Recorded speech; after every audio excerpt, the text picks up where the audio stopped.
And Vorinclex seems like a good card. Yeah, I should get that. That seems fine. And that is a good game from the opponent. Yep. Hello YouTube, welcome to MTGA. Day. Today we are going to have a look at Kinnan, Bonder, Prodigy, and Historic Brawl. This deck aims to win by playing a 1-mana dork, and then Kinnan added another dork on turn 2, and then having 7 mana on turn 3, being able to activate Kinnan. Yes, this is pretty disgusting, and there's a reason why this guy is probably the best commander out there in Historic Brawl, maybe ever. So, let's jump into the deck. We play an abundance of 2-mana dorks and rocks. We play all the cheap interaction that is available to us, and we play cards like Frogify and Mystic Subdual for the mirror match. We have a bunch of cool tech cards that can protect your commander very well, like you also have like these 2 counter spells in creature form that you can just like flip off the top in response to something if you're feeling lucky, basically. Toski is a tech choice against the control decks, and you have a whole lot of sticky threats. And Platinum Angel is here to beat Winota. That is like the basic idea of this whole deck. So this is basically teched against the decks that it is playing against. And this is this is very similar to my early version, and this is also very similar to the tournament versions that you will see if you enter Historic Brawl tournaments.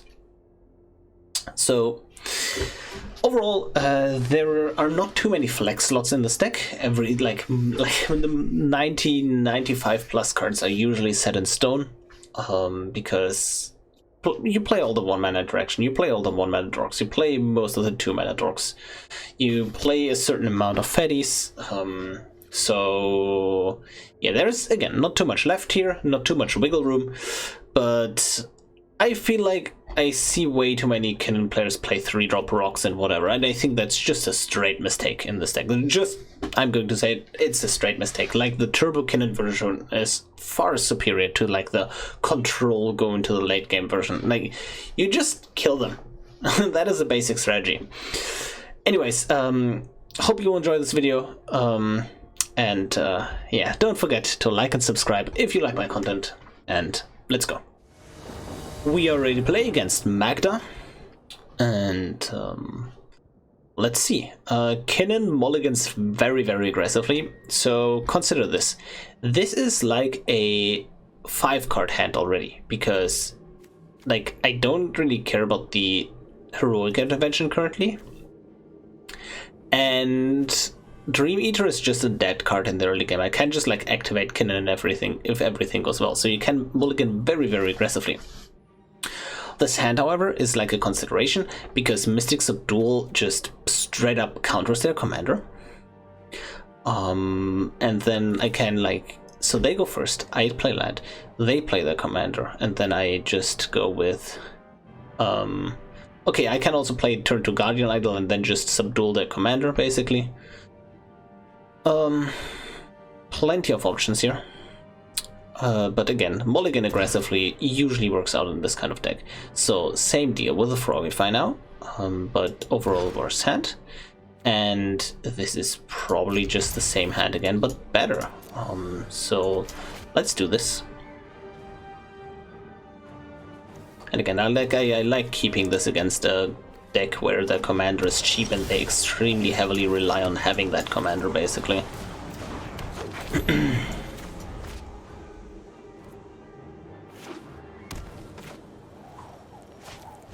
Yep, X-Guard. That is fine. This is a bit interesting. Let's just do it like this. So they get 1 treasure off of this, and that I really can't prevent, basically.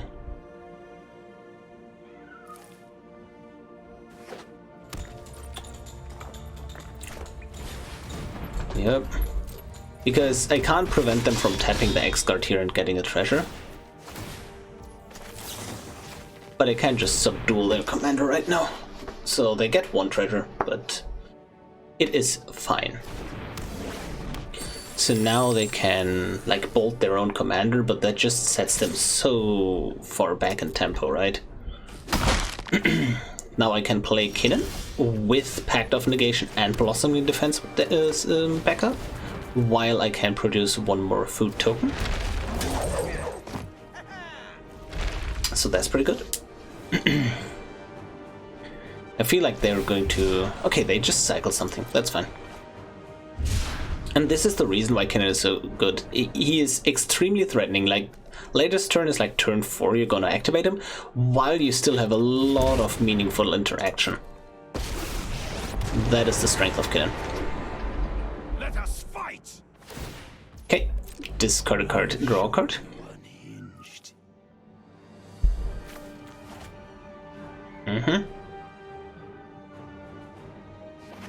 Land. Yep. I'm going to activate Gilded Goose. And this is the big question.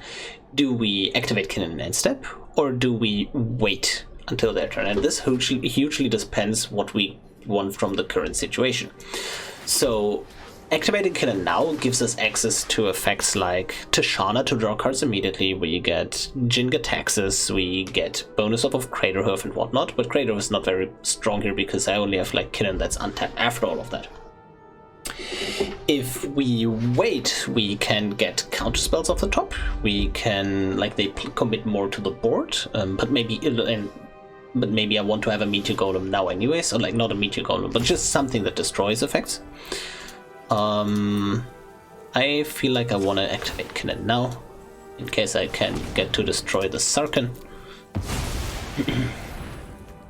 And let's see where this is going. Also, so now this is also just the usual case where I get a dork. And getting a dork, in this case, you...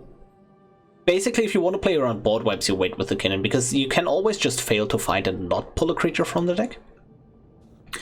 And, like, in response to a board wipe, but you can also get a counterspell or, like, an indestructible creature, right? Those kinds of cards off the top.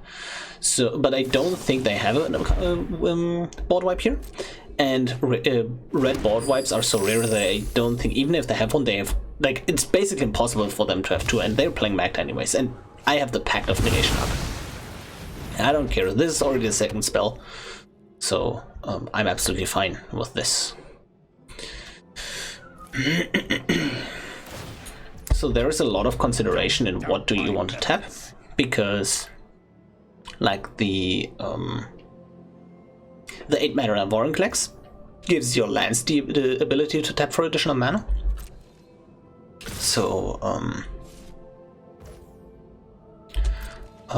yeah, I'm not blocking, I don't care. So you usually have to think about what you're doing, when and why. I don't care about my life right now, really. I think I am enjoying just activating Kinnan. That seems like a great deal. And here I got the counterspell off the top, but now I'm just ramping and ramping again. I can Sludge Monster, because... Wait, why can I Sludge Monster?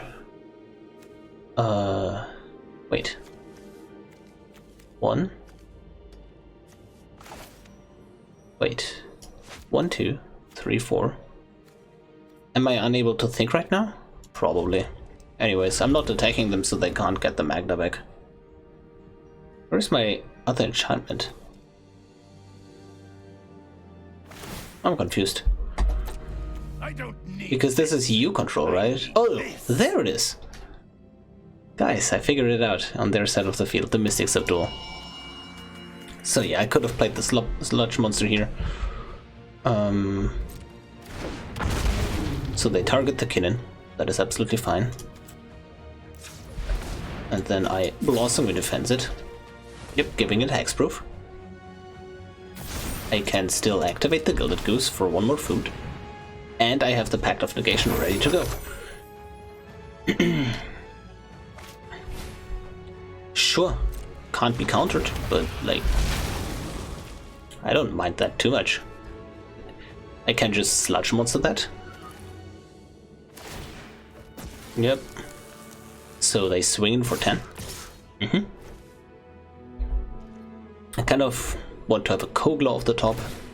That would be pretty good. Well, they swing it for more than 10, so I kind of really need something like a Cowl off the top.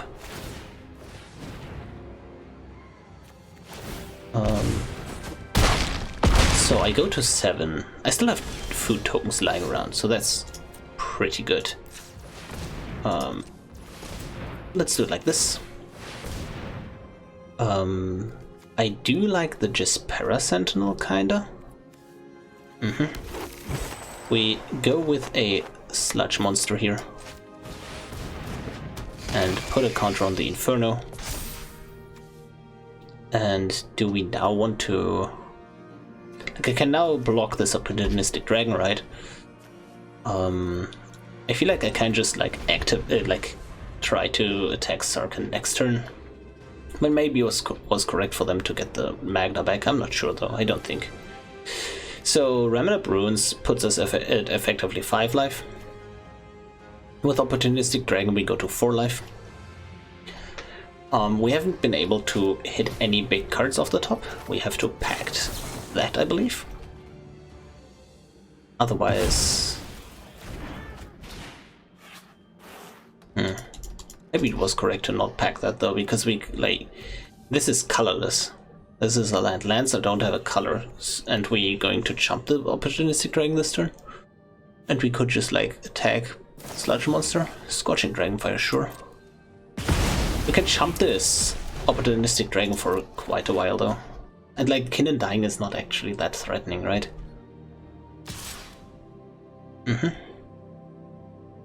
If... yeah. Okay. I feel like I'm blocking with the Goose because, like, the Jespera Sentinel can just tap the Kinnan for mana, and I don't need to eat the food. I'd rather have to tap an untapped creature. If I don't need to eat the food, then I can use it for life gain, which is relevant. Yep.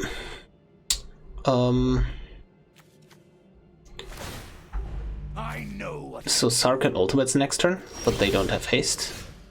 So I do this. I put a Kinnan into play, I believe. Wait, so... yes, I do. Just Guardian Idol. Yep. And I'm just going to attack you and put a counter on this Opportunistic Dragon. Like, now they have unlocked their Magda again, which was their goal all along, to be honest. But in this case, like, they're going to ultimate Sarkhan, right? They crack the Remnant Ruins as well. I have to jump with the Jespera Sentinel onto the Opportunistic Dragon, and then crack the food token to gain enough life. But I'm absolutely in the game still. Yep, Sunscorched Desert, that is fine. If they don't ultimate Sarkhan here, that would be incredibly greedy by them. A card that would obviously, like, some cards off the top of my head that just win here are Craterhoof. I've been a bit unlucky with these draws basically, but you know, whatever. Oh, they can just... oh, they had another... yep, sure. Okay. So I go to 1 effectively, because they can crack another desert. Yep. Sacrifice a food, gain the life. And now I'm at 1 HP. But this is fine. Sarkhan. I will call the dragons. Sure. They have been extremely greedy here. Like, they should have just cracked this to try to come in next turn. But, like, this doesn't do too much here in general. So I have a ton of mana coming up here, and I think I just go for it basically. So 1, 2. Do I just do it like this? I can't activate twice, can I? I can activate twice if I get certain cards here. So I think I have to go for that. Unlucky. And yeah, pass turn. Could have. Yeah, I go to 1 here. Oh, they didn't try to go for like the. Yeah. So the opponent just like missed lethal here. Oh, they didn't. They're giving one of their dragons haste. So let me just get a platinum mage off the top, right? That's how we win. That's a Nezahal, and we lose. So it was a game. GG. We are ready to play against Uro. And this is basically a 4-card hand, so we're going to mull it.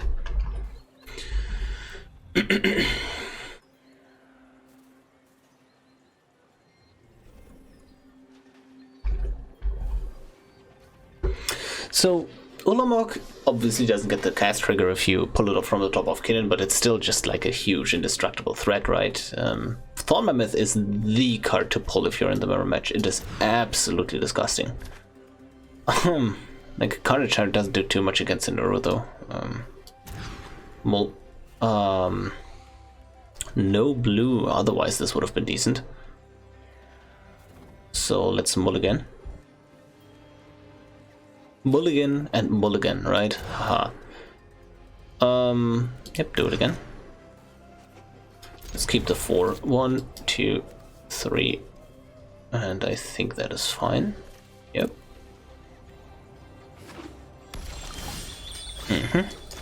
But you.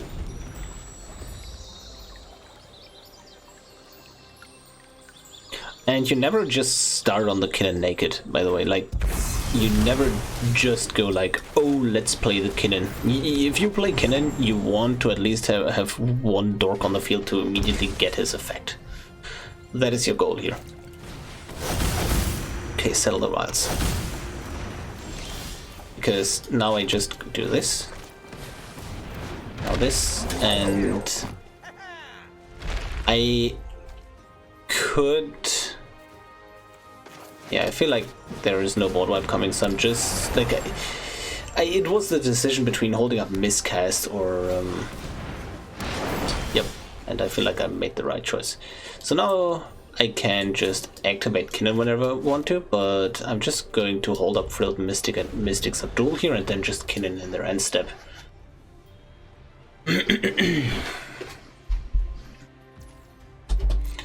Yep, a Shire crashing in. Would be fine. I could try to peel off a. Like, most of my creatures have 6 toughness, so it's actually not that beneficial for me to pull something off the top because it just trades with the Shire.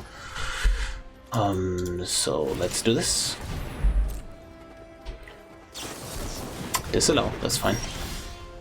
Oh, beautiful. We have another blue.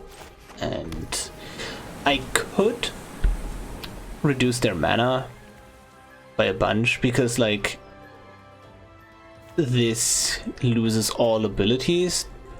Doesn't it just die then? I think it does. Wait, I want to find this out. We need to go deeper. Yeah, sure. How does this work? Yep, it just dies because now it doesn't have anything anymore. Yeah, okay, I like that. That's pretty funny. Tamio, how about Frilled Mystic here? Yep, counter it.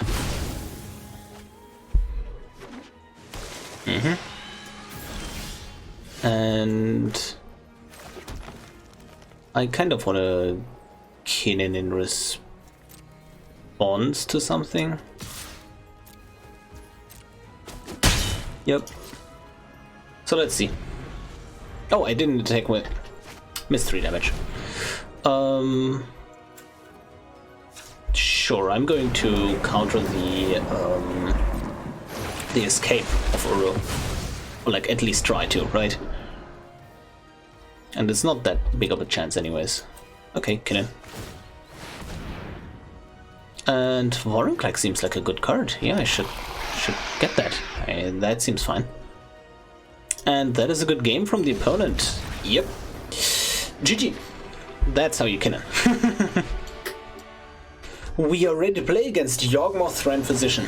And despite what you might think, this matchup is usually in our favor. I say usually. So Kinnan just hard loses as soon as Yawgmoth hits the field, but Kinnan is just faster than Yawgmoth hitting the field most of the time.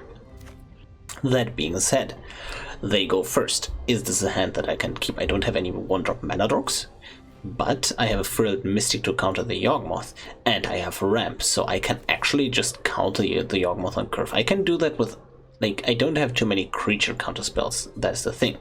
They also have Thoughtseize effects, so that would actually demolish me here. I'm just going to aggressively mulligan here. Nezahal is a pretty big one. And going down too many cards is actually not that great for us. Well, Nezahal, how good is that really? They're mostly playing creatures, right? Let's go down again. And sure, Jin attacks us. And a land can go, I believe. Sure. Yep. So, let's see. Land. Serrated Scorpion. Sure. I play land as well. What are you gonna do, opponent? Doom to center. Going into Drover of the Mighty. We played the Drover here so we can have, like, play Kinnan and then just keep up plating. Like, we have more colors this way. And now we're kind of in trouble. Because they can just kill our board over and over. Right? I could, like, plating, I could idle. I do like this.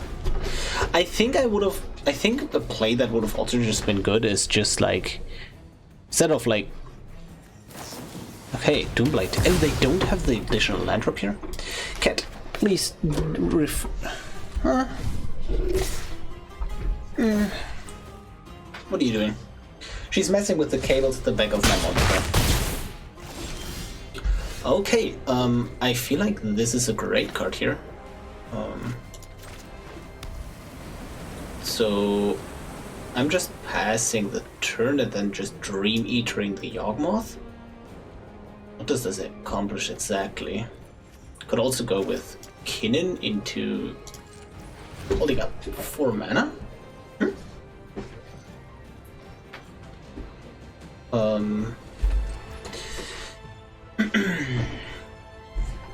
So they need to top deck a land. That much is certain.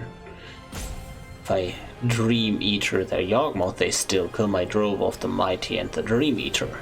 Well, probably just the Drover. And they still can just replay the commander. If I do it like this, it's probably best to tap like this. Oh no, wait, like this. Just so I can hold up the Lassiter plating, even if they, like, do something here. Like, okay, don't top deck an untapped land. And then we're fine, right? Yeah, feed the swarm, Lassiter plating. And now I can begin to whittle their creatures down with a Thorn Mammoth. So this is what discard a card, isn't it? I am going to trade these cards away so they have less fodder for Yawgmoth. I think these 2 attacks were bad for them. Okay, now I can go with land, Thorn Mammoth. Could have also Dream Eater the zombie. Like Dream Eater it in response to them dropping Yawgmoth. I feel like that was actually a better play. I'm just keeping this back so they might think I have something here. Makes them think a bit. But yeah, like Dream Eater in response to Yawgmoth coming down makes it so they can't destroy Kinnan, if that is the line they're going to play. Yeah, see, like if... That's fine though. That is absolutely fine. Because now I just get to mess. Like I'm just winning on the board here. I'm just winning so much. Oh, that's a Mind Flare. I can steal the Graveyard Trespasser, right?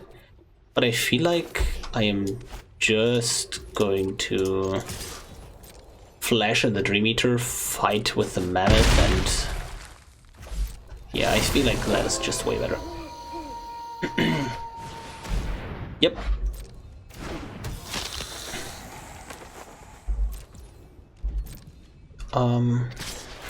I can actually just return the Scavenger and then block this,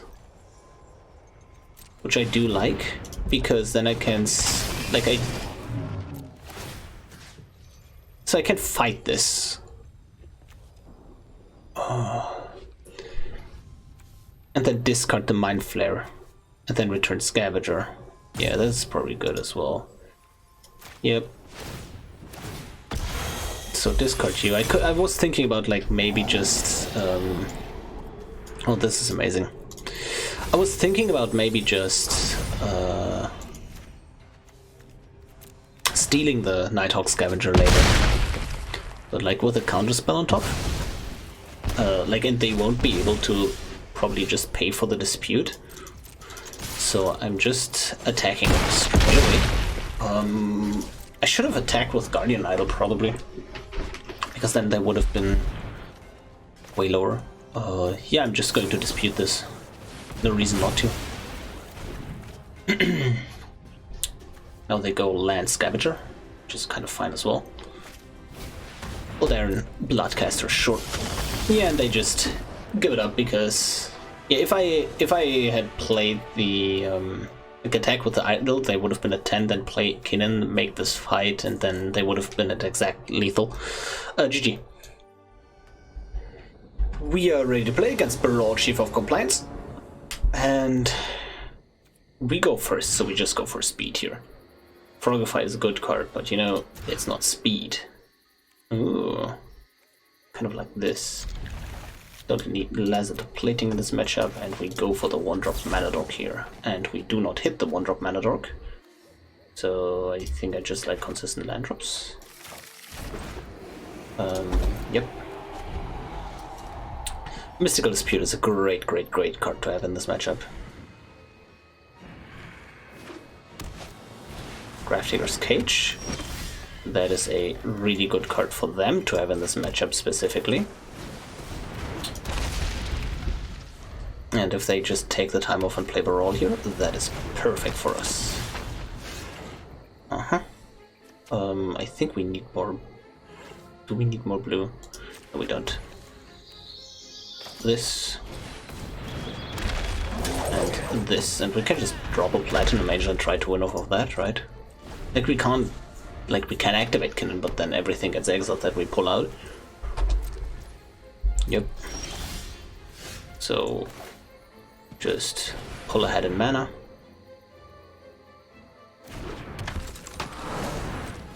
Swing in with Brawl and Guardian Idol, chip in for 2.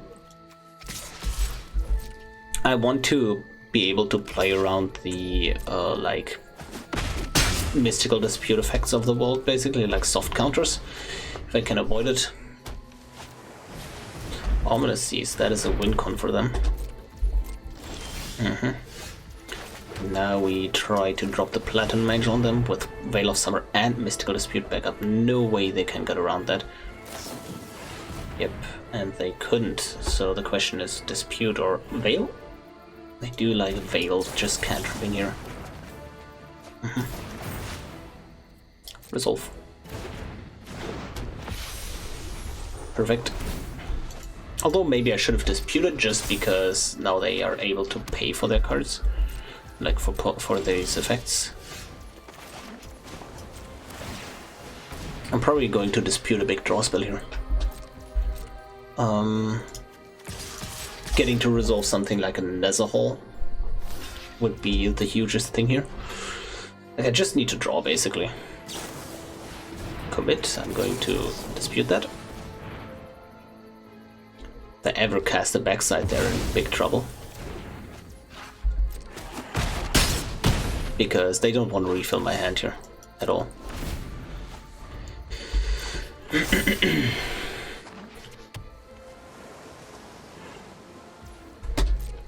Yep. Oh, that's a Tishana. And I'm going to... yeah. I feel like this is getting countered though, but that's kind of fine. I mean, it's not fine, but you know, like this resolving would almost instantly win me the game, whereas this not resolving wouldn't instantly lose me the game. Oh, imagine dying to bad cards. That was an absolute blowout. I'm not a fan of Sublime Epiphany. I think it's too expensive. Like, it's good in the cantrip controls. I feel like it's just too expensive. It makes sense. But I got absolutely destroyed by it here, so it can't be that bad, right? Yep.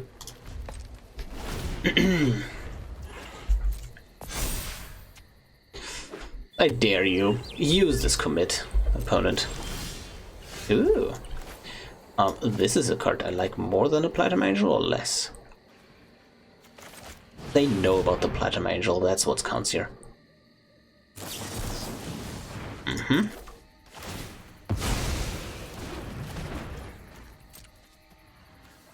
Yep, Ominous Seas triggering.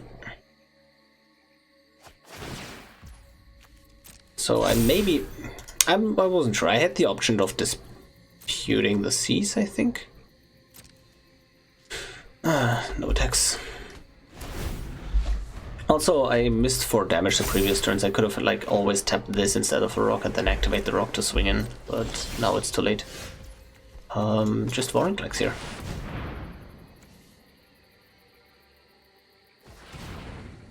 And now I'm like, yeah, now they can fetch the... Yep. Yep. Make a big bad boy. Do they have the counter? They have the Pact of Negation. Okay, this is interesting. And this is interesting because this means that this is their last resort. They do get 188 here.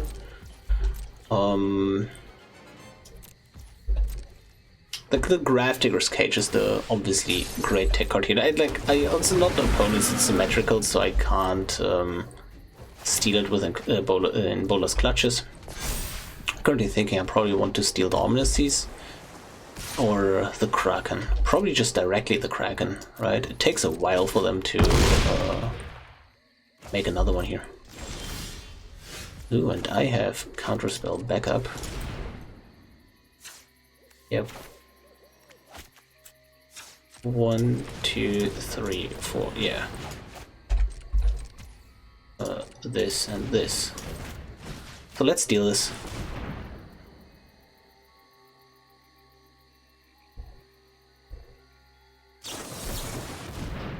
No. No, thank you. I would love to counter this one. Yep. And now I can swing it as well. Yep. And again, they can refill, and they can make a bunch of cranks from that. But it's like me not having enough cards in hand is the only thing that's keeping them in the game right now. So how badly do they want to do that, really? Having a bounce spell would be pretty... Oh, that's a mass manipulation. And that is probably the game. So I swing it for 3. So the way we win this is we can just drop their Craterhoof into Creative isn't even lethal here.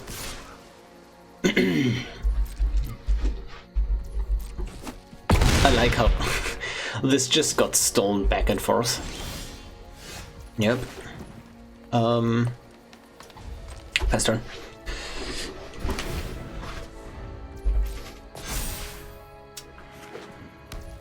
Yep. And we need to start jumping, right? Yeah. We really do.